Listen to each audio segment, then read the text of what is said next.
Saudara-saudari yang terkasih, kita jumpa lagi dalam Pelita Hati hari ini, Kamis tanggal 19 Maret 2020, bertepatan dengan Hari Raya Santo Yusuf, suami Santa Perawan Maria. Bersama saya Romo Thomas Suratno SCY dari Paroki Cilandak, Jakarta Selatan, mendengar dan merenungkan Sabda Tuhan, yakni firman Tuhan yang tersurat di dalam Injil Matius, bab atau pasal 1, ayat 16 dan ayat 18 sampai dengan ayat 21 serta ayat 24a. Yakub memperanakkan Yusuf suami Maria yang melahirkan Yesus yang disebut Kristus. Kelahiran Yesus Kristus adalah seperti berikut. Pada waktu Maria, ibunya, bertunangan dengan Yusuf, ternyata ia mengandung dari Roh Kudus sebelum mereka hidup sebagai suami istri.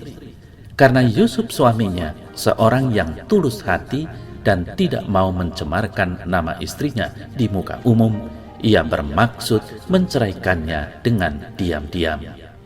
Tetapi ketika ia mempertimbangkan maksud itu, malaikat Tuhan nampak kepadanya dalam mimpi dan berkata, "Yusuf anak Daud, janganlah engkau takut mengambil Maria sebagai istrimu, sebab anak yang di dalam kandungannya adalah dari Roh Kudus. Ia akan melahirkan anak laki-laki dan engkau akan menamakan dia Yesus, karena dialah yang akan menyelamatkan umatnya dari dosa mereka." Sesudah bangun dari tidurnya, Yusuf berbuat seperti yang diperintahkan malaikat Tuhan itu kepadanya. Saudara-saudari yang terkasih, seluruh gereja Katolik hari ini merayakan solemnitas Santo Yusuf, suami Santa Perawan Maria. Kita semua masih berada dalam masa Prapaskah dan perlahan-lahan memasuki Pekan Suci.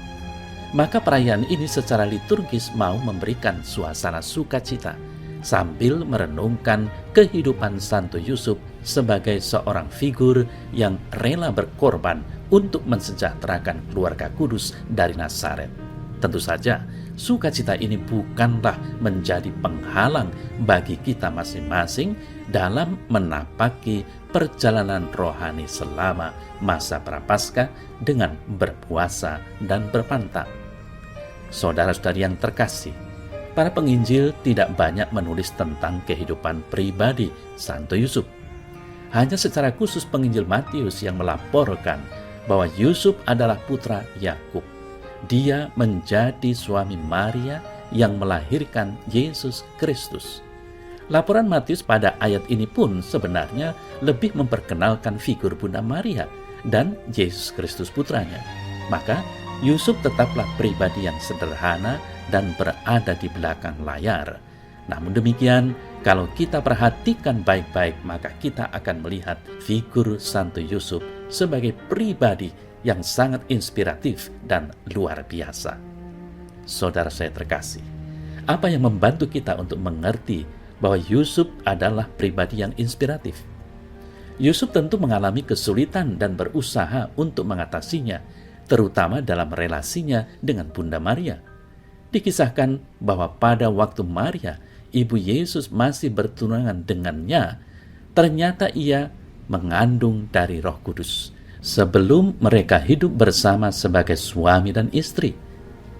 Karena situasi ini, maka ia berusaha untuk mengatasinya dengan memikirkan sebuah jalan pintas, yaitu menceraikan Maria dengan diam-diam. Hal ini hendak dilakukannya karena ia juga menghargai kehidupan pribadi Maria. Saudara-saudara yang terkasih, manusia boleh merencanakan, namun Tuhan yang menentukan semuanya. Tuhan mengutus malaikat kepada Yusuf untuk memperingatkannya dalam mimpi. Yusuf diminta untuk tidak takut mengambil Maria sebagai istrinya, sebab anak yang ada di dalam rahimnya adalah dari Roh Kudus. Maria akan melahirkan seorang anak laki-laki, dan Yusuf sendiri diminta malaikat untuk memberi nama kepada bayi itu, yakni Yesus. Nama Yesus berarti Allah yang menyelamatkan. Dialah satu-satunya juru selamat bagi umatnya yang berdosa. Yusuf mengalaminya dalam mimpi. Ketika bangun dari tidurnya, Ia melakukan perintah Tuhan melalui malaikat.